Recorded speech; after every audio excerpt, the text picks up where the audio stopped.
Welcome to the New Money Habits podcast, where we talk about how to create a better plan for your money so you don't have to live paycheck to paycheck. Here are your hosts, Sarah Jones and Nino Villa. Welcome back, budgeteers. Coach Nino Villa here alongside me, my partner on the airways. It's Sarah Jones, and returning yet again for a third part, we have with us Kelly Kellem. And I cannot wait to get into today's conversation, but there's a lot of updating to do. See, last time I was like asking Sarah what shenanigans she was up to, and she thought that was like a harsh word. But for our viewers on YouTube, she's definitely up to some shenanigans. Sarah, what is new and exciting? Oh, goodness. Shenanigans, I feel like that's a strong word.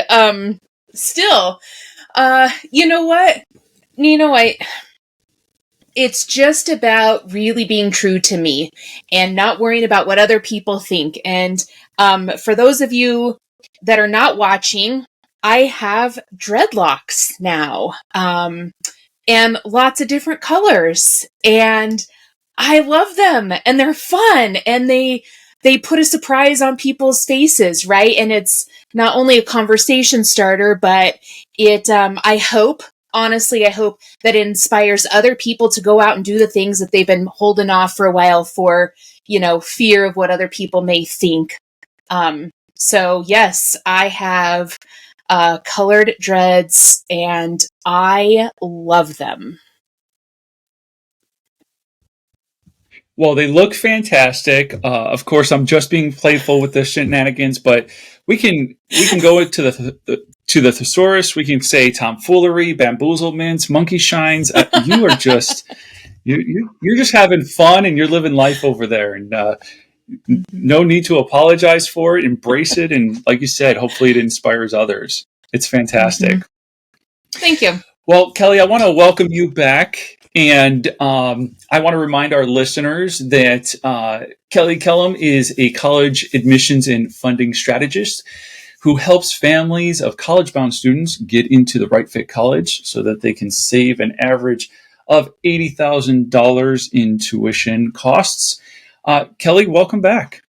Thank you. I'm so happy to be back. I appreciate it, Nino and Sarah. Well, we're happy to have you, and I know that I'm excited to kind of get into this third part of our three-part series, where we, to date, if for anybody who has missed it, we have been talking about we've talked about college and the right fit college. We've talked about saving money on college and how you can do that, and today we want to focus on paying for college, specifically with fewer loans. So there are many ways, as we talked about, to save on the overall cost. But then when it comes to actually kind of writing the check or paying for it, it's like, where can we find the money to do that? And I know a lot of people turn to federal student loans. And so we want to help you not to have to do that. Mm-hmm. So very much looking forward to our conversation today. So Kelly, where do you get started when you are coaching people on paying for college with fewer loans? Where does that conversation begin? Well, in our first segment, we talked about the budget. It always starts with the budget and finding a school that is within the family's budget, but is also the best fit for the student. And for those who hadn't listened to the last segment, when we talked about the best fit, it's really about the student being such a good fit for the college and the college being such a good fit for the student that they not only want you there, but they want to give you money in the form of what we call merit aid or gift aid, which is not the same thing as federal student aid. Basically, it's free money to entice you to go to their school. That, of course, is the biggest way to save money, because it can be as much as $200,000 in some cases, or it can be as little as $5,000, $10,000, but hey, that helps too. Mm-hmm. So those are the two places that my conversations start. And, Nino and Sarah, you being financial coaches and me having worked as a financial coach as well, I don't focus on that now, but I'm sure you guys start the conversation on what are the parents' financial goals with retirement, everything else, and what's the budget looking like? Because I have never sat down with somebody who couldn't find at least a couple $1,000, at least $1,000 a month in their budget if they really worked on it. And that can go toward college. What do you guys think about that? Well, I have mixed thoughts on this, honestly, and I think part of my mixed thoughts come from, I think comes down to some priorities and, kind of where people are at financially. But I'll just share a little bit about my own situation and my own story, because I do have two, young adult kids, and from an early age, when they were young, we always tried to put money into a savings account for them. Now, I will be honest, I am not college educated. I went to college for a couple of semesters. I do not have a college degree. And when, they were younger, was college really what I was thinking about? No. But I did want to put money, in a savings account for them. And as they got into high school and we started talking about, the potential for them going to college, we started having the conversations, this is how much we've contributed, and it will help you pay for college. But we had other conversations as well, right? And I encouraged them to look at, doing well on their test scores, for merit aid, but also looking at scholarships that were available and just start to apply, and so we had the conversation kind of surrounding all of it. The money that we had saved for them, it wasn't in a special college savings account. I wasn't well versed on those. It was just in a savings account. But you know what? It really helped my kids out. Even with doing that. And so that's kind of where our conversations and our budget, started. Is I told the kids, this is how much we've saved for you. And it can go farther. It can help you out, longer term if you really look at the merit aid and look at different scholarships available. Yeah, and what I've noticed when I'm sitting down with clients is so often I'm catching them, or they're reaching out to me, and they have a sophomore or a junior in high school, and they're now in panic mode about how am I going to pay for college? How am I going to save? I want to start contributing to a 529 educational fund, but there's no way that between now and then I can save, $20,000, $30,000, $40,000 or more.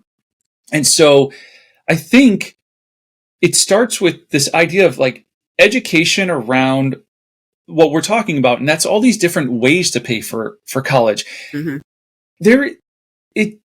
don't know when we just kind of threw up our arms and decided that we were just going to take it on the chin that college is $20,000 a year. And so I need to save up $80,000 for my kids to go to a 4-year school. Like, when did we just accept this as normal? And so that's kind of where I start the conversation with clients when even looking at their budget, even if their budget can handle an extra $1,000 being contributed to college, I'm like, are we also looking at other ways to reduce the cost and other ways to pay for it so that you don't actually have to come out of pocket 20, 40, 60, 80 grand? So that's kind of where the conversation starts with, let's look at all the ways to pay. And that also comes from my background, working at the university, being an admissions advisor and then training admissions advisors, and telling them, look, when you're talking to somebody, help them to understand that there are more ways to pay for school than what they're aware of. And it's not just saving preschool with a 529. It's not just federal student loans once you get in. Like, there are many more ways to pay. Absolutely. And I definitely agree with what both of you have said. Sarah, my conversation, or my husband and my conversation with my stepkids, was exactly what you said. And knowing what I know, it was all about, okay, here's what we can contribute, but here's what you're contributing in terms of merit aid and in terms of scholarships. And of course, you're going to contribute by getting good grades and getting the good test scores. And Nino, yes, looking at all the different things is where I go with my clients because I'm not really looking at the budget anymore, although that can help as well. But yes, what I'm looking at is educating. And scholarships, merit aid is usually the biggest thing that people don't know about. And they don't realize that that's the biggest chunk of money you get from a college.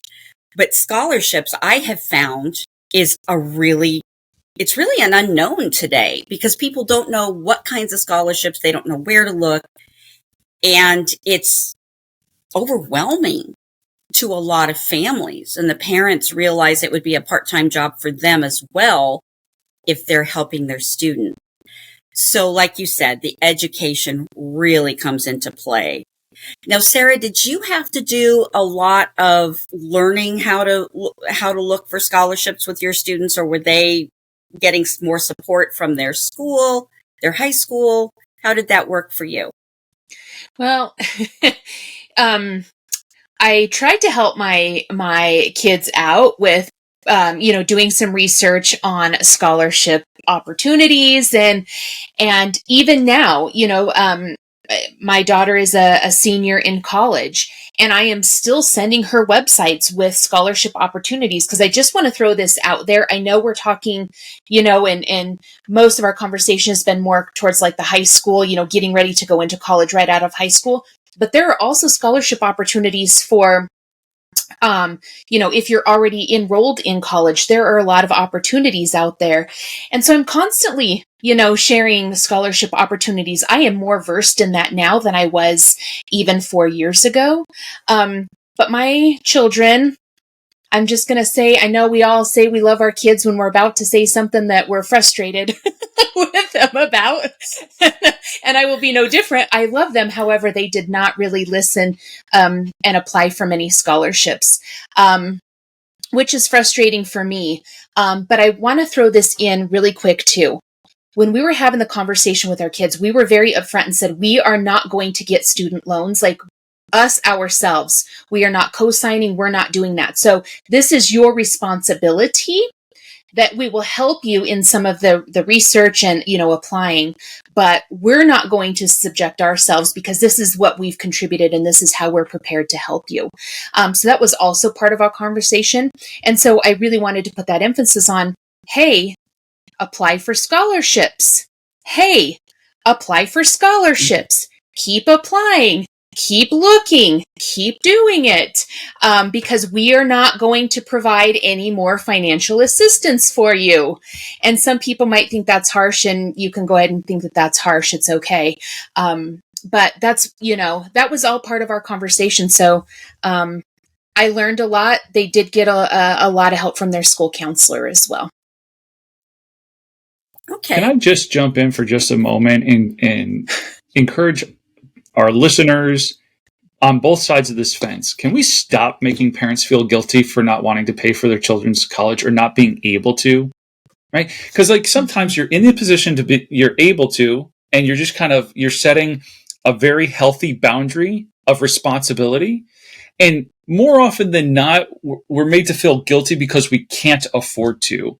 Can we just stop doing that to one another? Mm-hmm. Going to college, we're back where things have kind of gone full circle. Going to college is optional, folks. I just want to put that out there. Mm-hmm. Second, if your child is opting to go to college and you have given them a path towards a more affordable option, whether that's community college, applying for scholarships, if you've kind of guided your child and said, here is a path to affordability, and they decide that they don't want to walk that path, it is then not the parent's responsibility to bridge that gap. If you can't tell, I get a little frustrated at the idea that we make parents feel badly if, for whatever reason, they didn't save enough to send their kid off to college. Nobody saved for my college education, and yet I got a college education. It can be done. Mm-hmm. Yes. I mean, I don't even know how many times I have said to people, does your student have any skin in this game? I have parents who think that they need to take out a whole bunch of student loans, Parent Plus loans, that is, and their student doesn't need to pay anything. That's not realistic today, especially if they're taking the money out of their retirement so that they can, pay these back. But Sarah, I really applaud you, and I mean this sincerely, when you told your kids that they had to figure out how else to pay for college, and they needed to be applying for scholarships.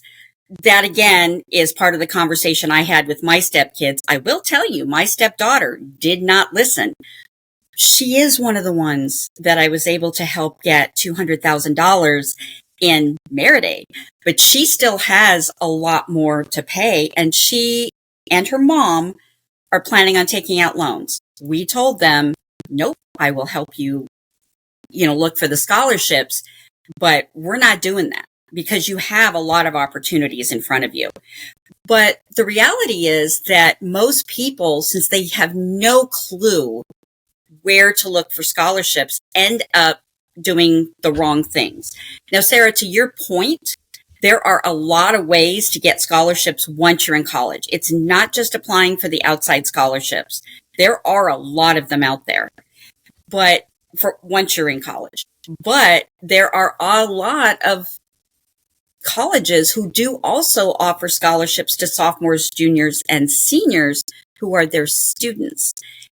And oftentimes, I don't think college students go after that. I don't think they know about it. I've talked to many parents who have no idea that their students should be applying for scholarships at the school or outside scholarships. Going back to this idea of people don't know where to look for scholarships, there are sites that are better than others. There are also sites where you just have to know how to look. I know you've spent a lot of time on the financial aid side, Nino. Did you notice that people were having a hard time knowing where to look? Yeah, to be honest, even as I started my career in the university setting, I didn't realize. Once I kind of got a peek behind the curtain, and I realized that the university I was working for had at least 5 different scholarships going at a time, if not more. I was like, wow, okay, there are so many opportunities. Now, funds are kind of limited, so it's on kind of a first come, first serve. Sometimes you have to, as long as you meet all the eligibility requirements, you get these scholarships. So not only did the university offer them, but then the university I worked for, once upon a time, its name was Kaplan. It's been sold off since then. But some people know that name Kaplan because of test prepping and getting people prepared for college entrance exams and that sort of thing. I was also interested, or just I found it interesting, and I was surprised to learn that each and every year Kaplan published a book called Scholarships and then the Year. And the subtitle was Billions of Dollars in Free Money for College. And it talks about how there are more than 3,000 different undergraduate scholarships that pay out at least $1,000, if not more. It talked about, it gave specific places to go, in either websites or wherever. It outlined what the scholarship was for, how somebody might earn that scholarship, and then the application process. So you got a sense of, wait, do I even kind of meet this criteria? I do. Let me then apply for it. And so it just so many different resources that I was unaware of. And once I became aware, I couldn't help but try to tell everybody, like, hey, and they still, and by they, I don't necessarily mean Kaplan, but these books, these yearly scholarship books, are still published every single year. And then to your point, Kelly, there are some websites that do the same thing, where they list all the scholarships, they give you an outline of what it is and who should apply, and then give you links to apply for them.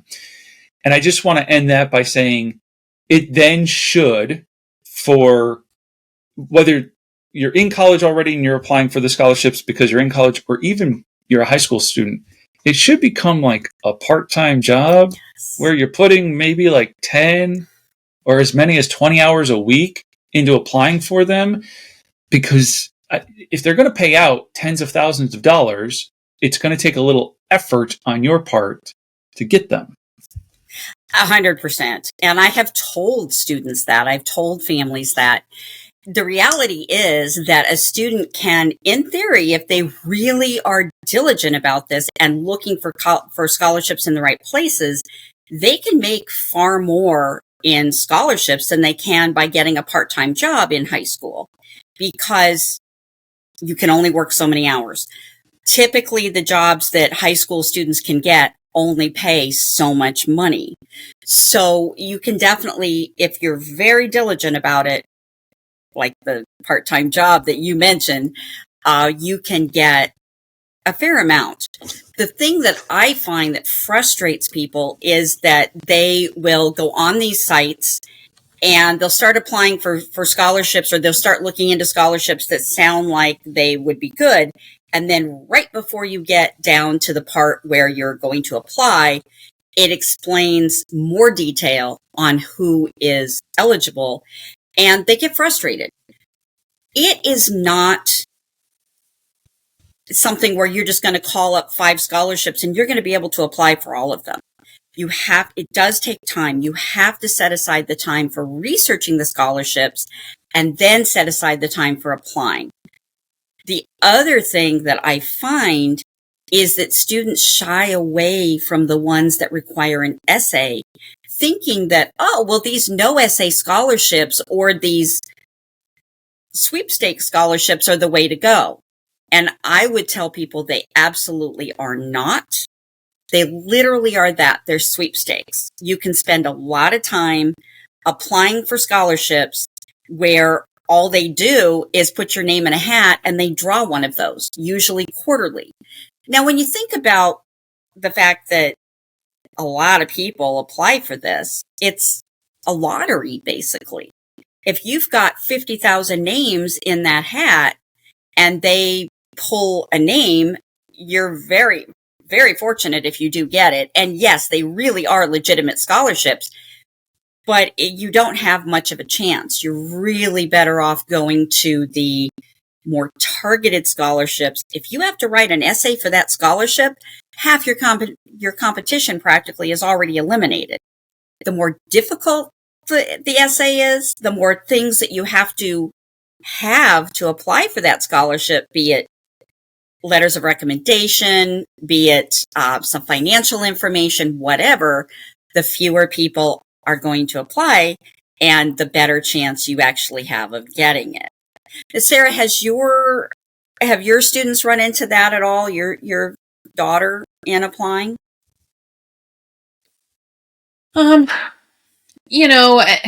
Truthfully, she hasn't really applied to a whole lot. And so, here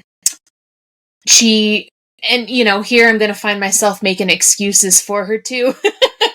She does work two jobs and goes to school full time. And, okay.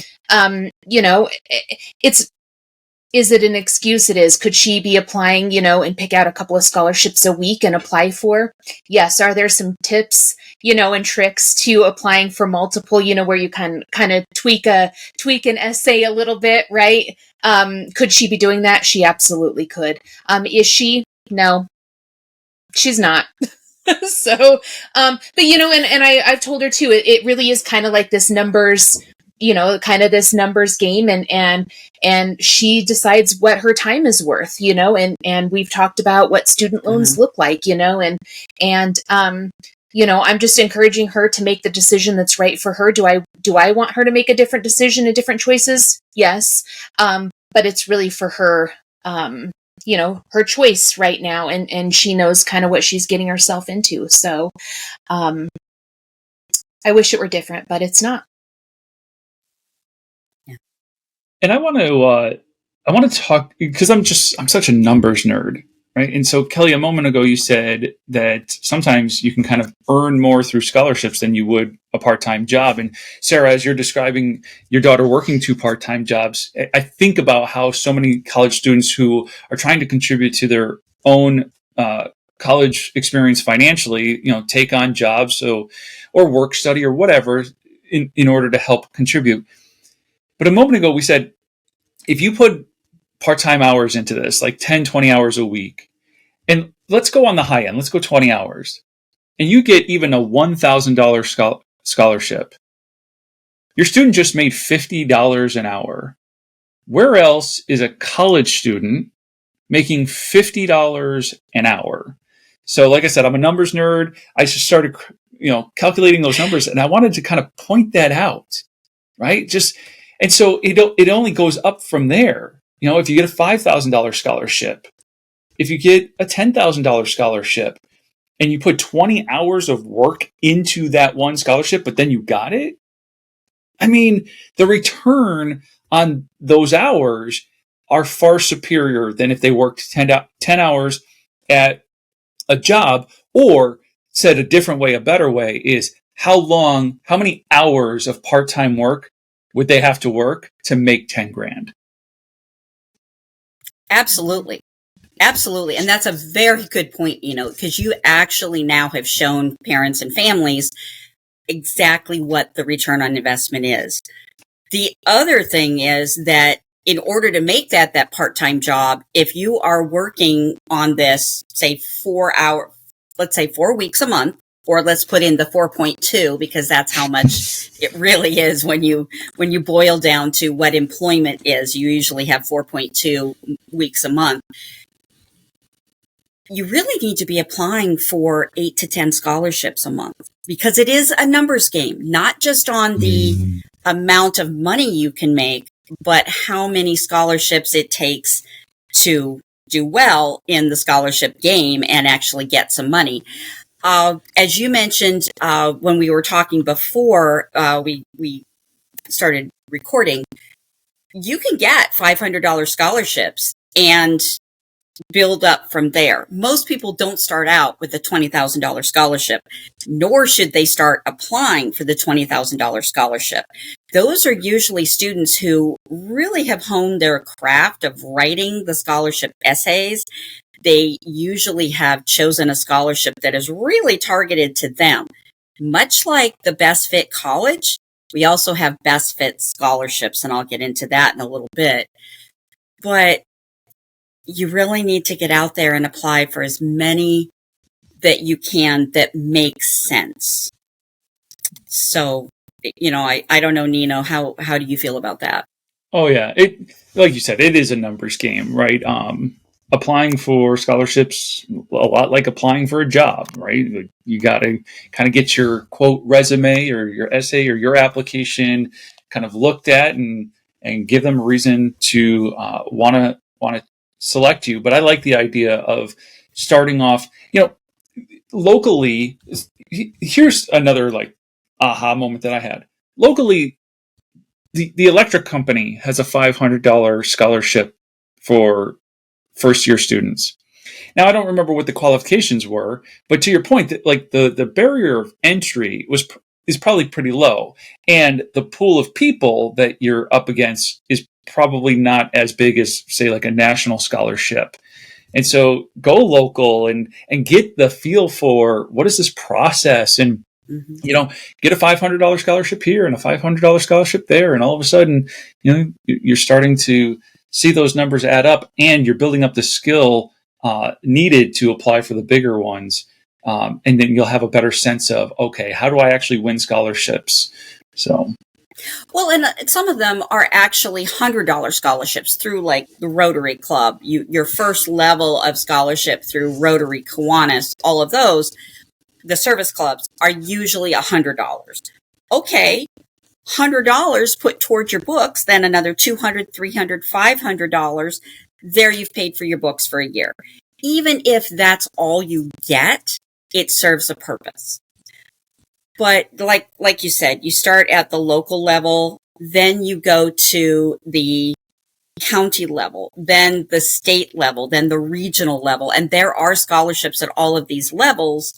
And a lot of people don't even know that there are regional scholarships. And then you start on some of the bigger scholarships. Sarah, do you know what type of scholarships your daughter has applied for? The ones that she has applied for. Yeah, most of them were some local ones through our little town, and then through the college directly. Okay. Okay. Well, the other thing that people don't realize or don't think about, they forget about, is the fact that a lot of companies now, a lot of employers are realizing that a good employee benefit is paying for college. There are opportunities as a parent to have your student apply for a scholarship through your company. Yes, only one person usually gets the scholarship, but again, it's part of the process. And if you get the scholarship, yay. The other side of it is they are starting now to hire young people or even adults that are going back to school, and you bring them post semester, after the semester, you bring them your report card to show them what classes you have completed successfully with. Usually it's a C or higher, and they will give you a certain percentage of money or a certain amount per class in reimbursement. So I know of students through a former employer of mine that were making $4,000 a semester. That goes a long way too. So that's another place to be looking for the scholarships. Nino, it looked like you were about ready to say something. I was just nodding my head in agreement. I remember even before I worked for the university, I had gone back to school. I was working for a financial organization, and they had $8,000 of tuition reimbursement a year. And so that was one of the ways that I started paying for school when I first got back in. And it's one of those things that, as I work with younger, or families that have younger, young adults who are kind of transitioning into college, or maybe they're kind of in college and they're trying to get out into the job market while still in school. And it's like, this is one of those employee benefits you should be looking for. Mm-hmm. Because it's going to help. And what I really love is there's even a shift in the culture now where, while there was either tuition reimbursement while working for the company and you're taking classes, and so maybe you paid for them and they reimburse you, now there are organizations that are offering as an employee benefit like the ability to pay down student debt. That's a little bit different because that's all after the fact, and we're attempting to be proactive instead of reactive here. But yes, employers are now offering some great benefits to help pay for college. Yeah, and when I talk about targeted scholarships, we're talking sit down and think about the activities that your student participates in. Sit down and think about the organizations you belong to. A lot of women professionals organizations or women in business organizations have scholarships. A lot of organizations like Kiwanis Rotary also have a scholarship for their members and their members' families. I had a student who happened to be Italian, and she happened to be Catholic.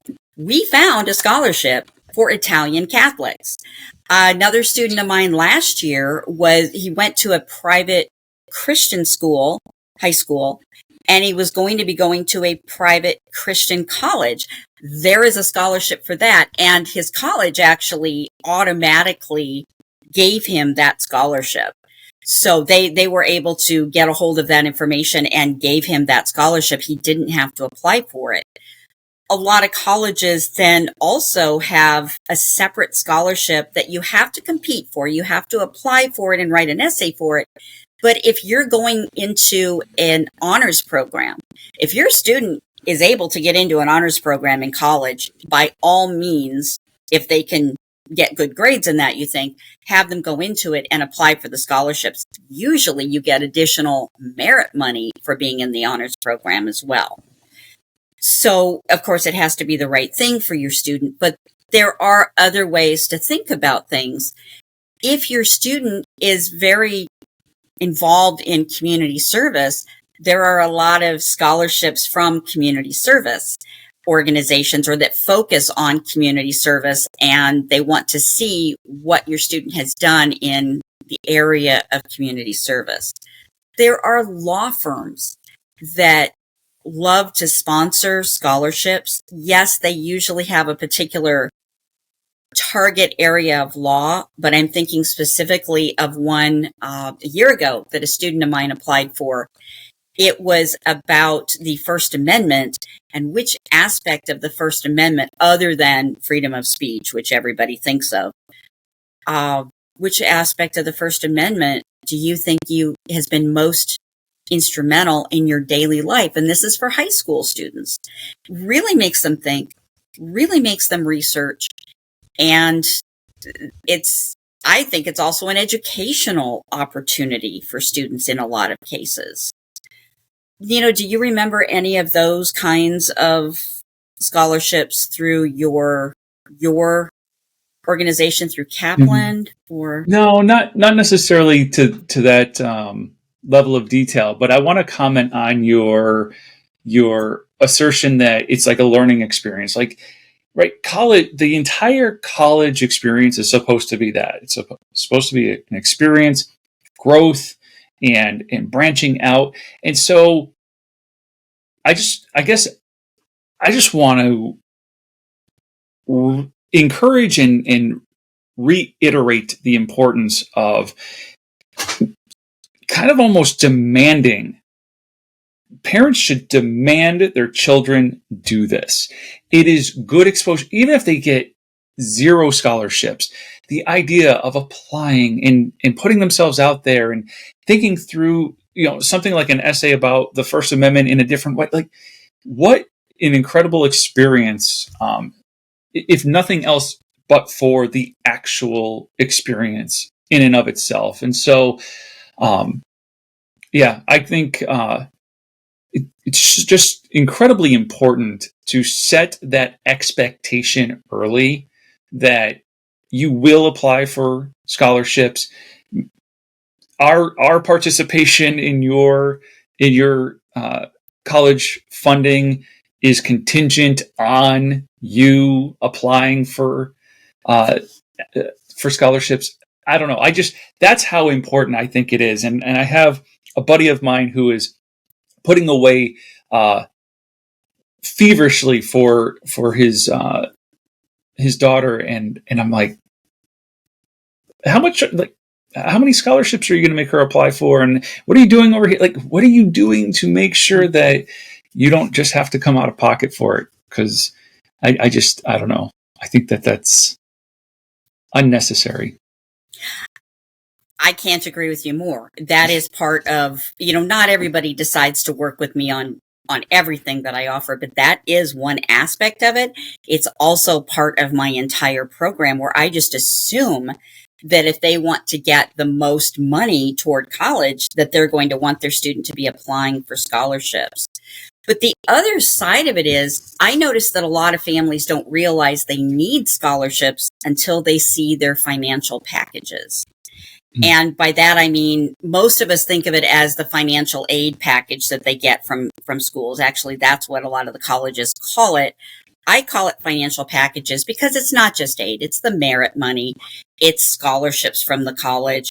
It's work study, as you mentioned, Nino. I think that work study is fabulous.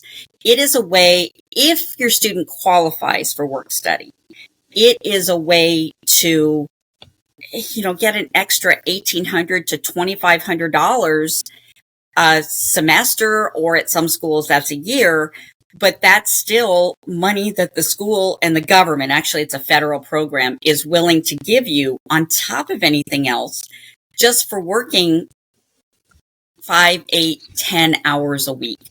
And as a college student, that's probably not too many hours. They usually try to set it up so that it's reasonable. But looking at these financial packages is difficult because different schools make them look different. I don't know how you guys felt about this when you were getting financial packages from different schools, or Nino, how some of the the students you were working with were looking at their financial packages, but it's not the easiest thing in the world to understand. You usually have to have somebody walk you through it. Yeah, it really is not the easiest thing to understand because there's terms that are industry specific. So anytime there's an industry specific term, I call it jargon. Right? There's a bunch of internal jargon that they use. Hey, the cost of attendance and the this and the that, and since these terms are not common everyday use terms for students, they don't necessarily understand, well, what are we actually talking about? Because I think something that's a little bit more common is something like tuition, right? If you say, here is the cost of tuition, it's like, oh, okay. But they don't use cost of tuition. They use cost of attendance. And it's like, well, what does that actually mean? And it's projected. It's not finite. It's really convoluted. And it's like, well, and we can only kind of map out the first semester or two, and then it's going to change. So these other semesters and these other years are a complete guess, but we know that they're wrong. Why are you even presenting me this information if it's not solidified and accurate? And so I used to be very frustrated with the financial packaging piece of it because it's overly convoluted, I think almost by design, so that you just are like, okay, I'm going to take whatever you tell me I need to do, which is usually like, you can't actually afford any of this. Let's apply for student loans. I think that's very true, and I find that to be the case. I have talked with families who have said, we just paid whatever they told us to pay because we wanted our student to go there. Student had worked hard to get into, and specifically I'm thinking of a mom whose student got into UC Berkeley. Now he's doing very well there and she's happy about that. But she said, we just pay whatever they tell us to pay because we don't really understand the package anyway. And we don't know how the financial aid process works. And I think that's true of a lot of families.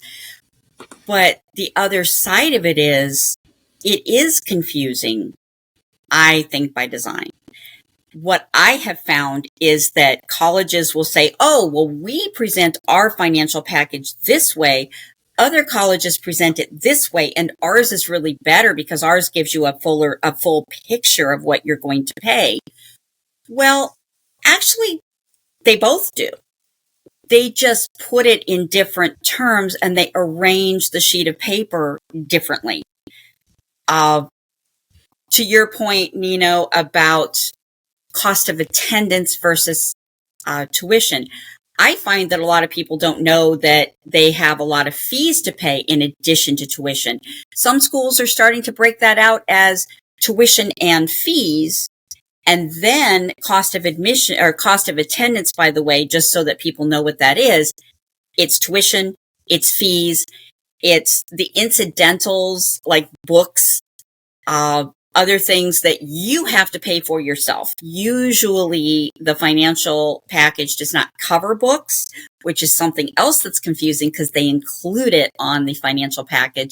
But it also includes, if you're living on campus, it includes room and board is the cost of attendance.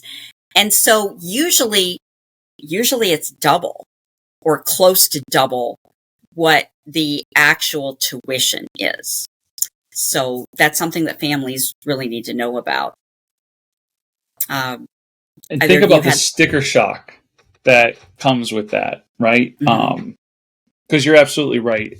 So they're going to show you, they being the university, is going to show you the cost of attendance, and it's going to include something like living on campus. But then maybe your student isn't living on campus, and so that's not really the number. And it gets a little bit convoluted and ridiculous. Sarah, any thoughts? Because you've got your daughter in college in Arizona. Yeah.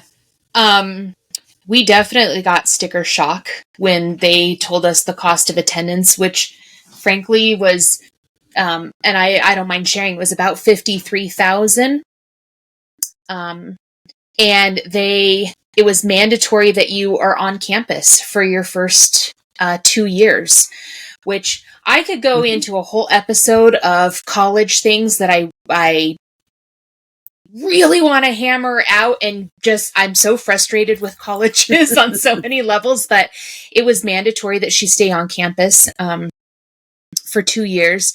The fees, again, I have actually fought the college on some of their fees. I did win on one. I have not won on the others, but I did fight them on some of the fees. It is hard, and I'll just share that I think it can be very overwhelming for people, right? And I think that overwhelm then leads people to making decisions that they regret making, right? I've seen it a lot. We were close to doing that ourselves, thinking, well, how is my kid going to pay for this? How is my kid going to pay $53,000 a year, right? Like, how is that going to happen when I think a lot of families are barely making that, on 2-income households, right? And so the thought of sending your kid to a college, that's what it's going to cost. So I think then that's where the student loan conversation comes in. And again, I don't want to derail the conversation, but I want people to be aware that it can be overwhelming. Let it be overwhelming for a second, but then just take a step back and say, okay, now what are my choices here? Your only choice is not student loans. You have some other choices. And I'm just going to throw out there, I don't like student loans, but it is not the end all be all. If you have them, guess what? Then you make a plan to pay them off. I'm not gonna, make student loans out to be this horrible beast, because, the truth is it's not.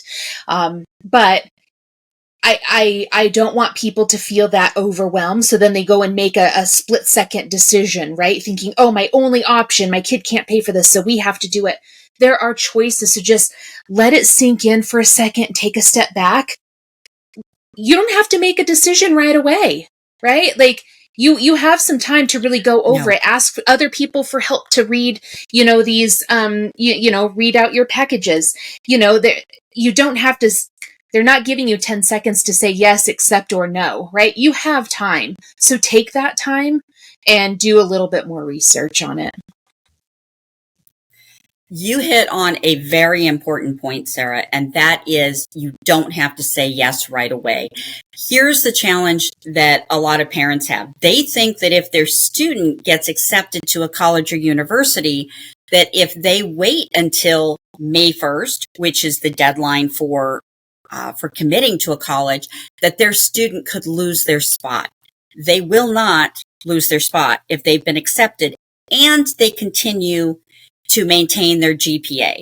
Though usually the two reasons that students can lose their spot is either they don't maintain the GPA and the admission standards to get in and stay in the college, or they do something unethical and the college says, gee, we just really don't think that you're going to be a good fit on our campus. We're rescinding our offer.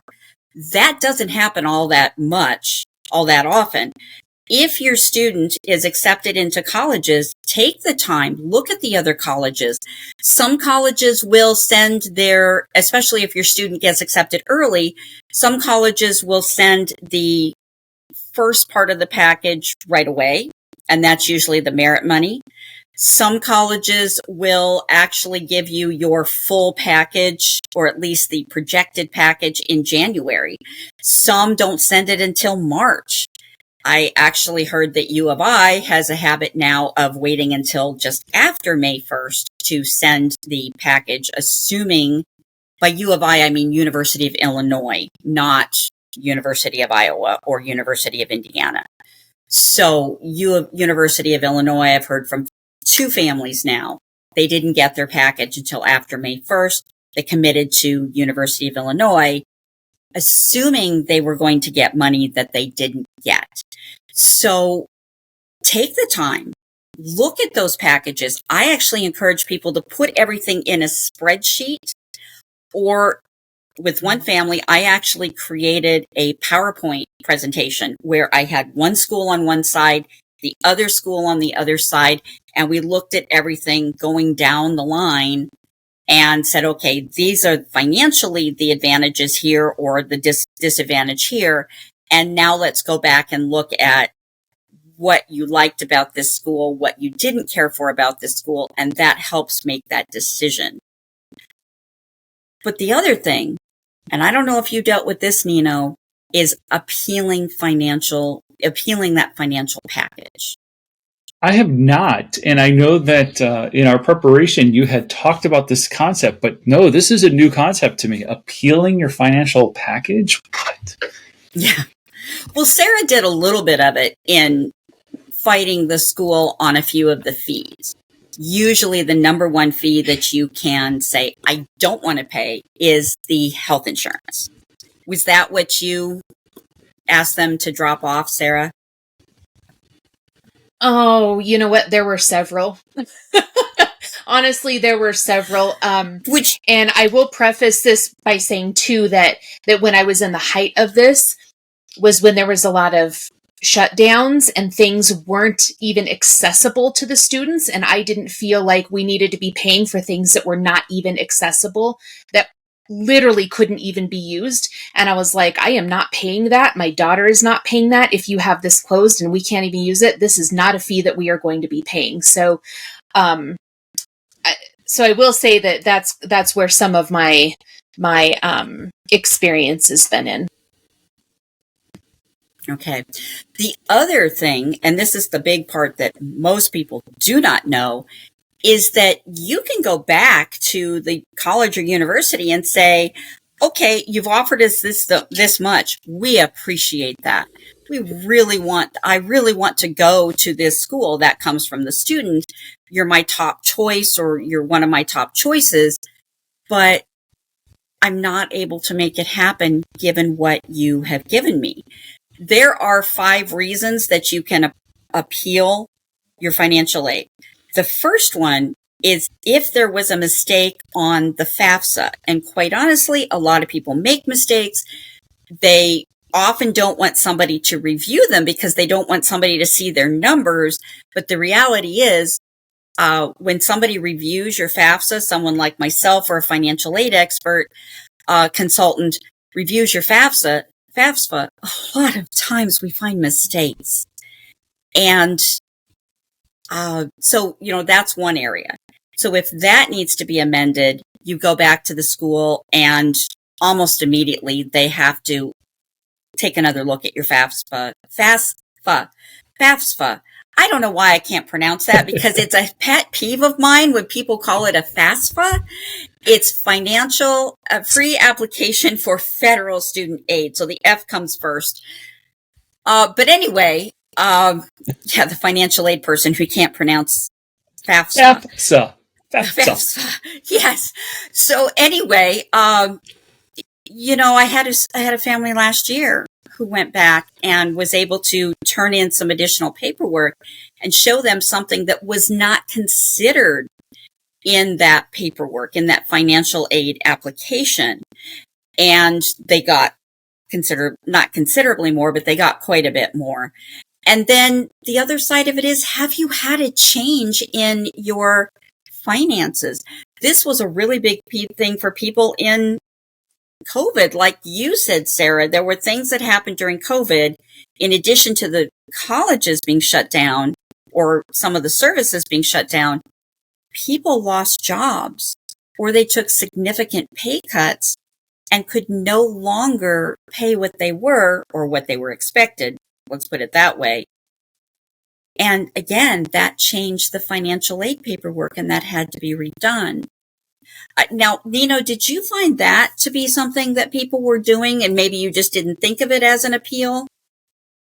Yeah, I definitely didn't think of it as an appeal, but it often happened, especially, so I started working for the university in 2007. So 2008, the market crashes, right? The housing market crashes, and people are losing their jobs left and right. And so in 2008, 2009, 2010, you'd hear so often that because the FAFSA is based off of last year's taxes, it's like, well, I had a great paying job last year. I currently do not have that job. Yeah. So it does, like, that doesn't help me. And so, no, I didn't see it as an appeal, but that process of amending financial information was pretty standard practice for a couple of years there.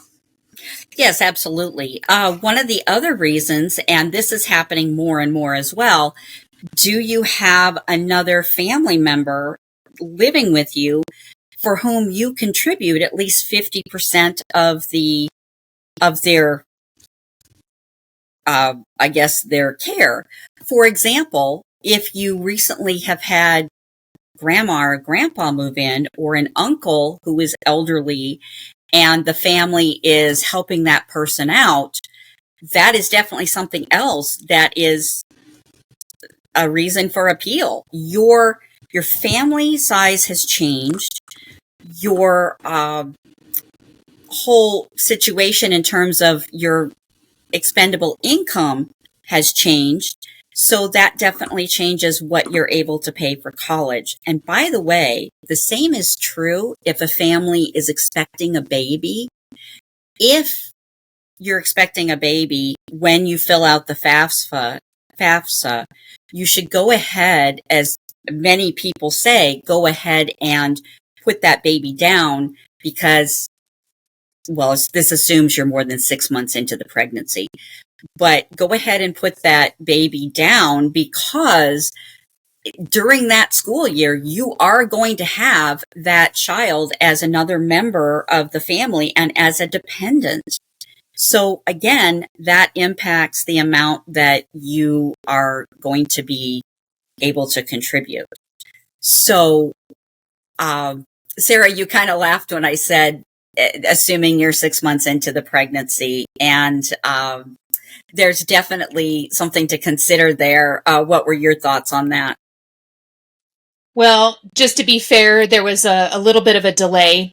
And I just chuckled just with the language that was used. You want to include them, right? You want to include the pregnancy as a dependent on. I am just keeping some notes here as well, because I want to make sure that we've got, that, because you had mentioned the 5 reasons to appeal. So I'm just keeping notes, because I think it's important, right, that people know this information, and our living situations do change, right? And this is not something, a pregnancy, a lot of times it's not something that people are thinking about, when they're filling out FAFSA now. How does that impact in 6 months, right? How does your financial situation, could it be impacted in the future? So yeah. And the other side of it there is anything really that is going to change what you are able to pay that is not considered on the FAFSA is something that you definitely want to go back to the college and say, hey, this, and again, if it's not considered, say this was not considered, or go back and say, hey, there's a little bit of a financial hardship here. For example, I had a family that had a lien against their house that they were trying to pay off. And another family the mom had $200,000 in student loans, and she's now trying to take out student loans for her own student. And it's going to be very difficult for her to pay all of this off. And we did go back to 2 different colleges and appeal. The private school said, okay, sure, we'll do something. The public school said, we don't really have enough money. We could give you another $1,000, but that's it, because they don't have as much money to give to students at the public school. But it's definitely something to consider. Nino, was that something that people were bringing to you as well? No, not necessarily. But as I said, what I think is important to highlight here is that changing circumstances means that, like, you should be communicating those, right? And so I don't think we were getting a lot of that, because I don't think people knew that, hey, like, I should be proactive in communicating these things. I think what we've done is we've done a really good job too of highlighting just how in depth and how complex paying for school can really be, right? And that it's not as cut and dry or straightforward as it may seem. Like, oh, I just apply for a school and then the school says I'm accepted and then I get a bill in the mail and I pay it. No, there needs to be some forethought, some planning, some intentionality, right? That's the word I really want to, intentionality on, as we've covered over kind of the series, the idea of picking the right school for my student for the right reasons, that they're a right fit. By doing so, you're focusing in on some merit aid, and because my students are right fit for this school and the school's a right fit for my student, I can reduce the cost of college. Then when it's time to actually pay for it, I should also be looking at scholarships and doing these things. And then lo and behold, if I absolutely must apply for federal student aid, that I better get that application right. And I better be communicating any updates and any changes so that in the event of, because of course the federal government too is also looking at gift aid, so Pell grants, and they're looking at loans. And so need changes from year to year. In one year, you might not have need. In the very next year, you might be in lots of need. And so having that application right, I think, again, we've illustrated that this is complex. There's a lot to it, and that it's going to take some planning and some intentionality. And so I kind of want to call our listeners to action. If you have been listening to this episode and you think to yourself, my goodness, there is a lot to this and I need help. Well, I want you to know that help is right around the corner. And so, Kelly, how can people reach out to you and sit down with you to have you help them kind of analyze their situation and help them save the $80,000 on college? Yeah. Well, I'm more than happy to have a conversation with anyone. I do offer a complimentary phone call and just sort of talk through this with them and say, okay, here's where you are, here's where you need to be, or here's what you might want to consider doing. I can be reached at my phone number. I don't know if you want me to give that. We'll provide all the details in the description below, but and there's a link that people can schedule time with you too? Absolutely. I have a Calendly link. I also give free workshops to help people understand at least the basics of this, because there's more than what we talked about. It's just too detailed to go into everything, but I do give workshops on all of this, and they're often free. And we'll make sure that we link all of those resources in the description of the podcast. So for anybody who is thinking, wow, I need to get some one-on-one time with Kelly or with Sarah or myself, you can do that by going to the links below. Kelly, I want to thank you again for taking the time to kind of do this 3-part series with us. There was a lot of information to go over and just really kind of illuminate the mind of parents to realize, wow, you know what? There are a lot of options here, a lot of things that I can explore. And maybe we've even encouraged them a little bit to go a little harder on their students in forcing them to kind of participate in this process in order to reduce the enormous burden of costs that college can be. So thank you for taking the time to be with us. I really appreciate it. Thank you so much, both of you. All right. Well, we'll continue our conversation with all things financial literacy next time. Thank you for listening to the New Money Habits podcast, brought to you by New Money Habits and Keeping Up with the Joneses Financial Coaching. Submit your questions to our host by emailing podcast@newmoneyhabits.com. Be sure to subscribe to be notified of future episodes. Join our growing group of like-minded people on Facebook and follow us on your favorite platform. Music provided by Summer School.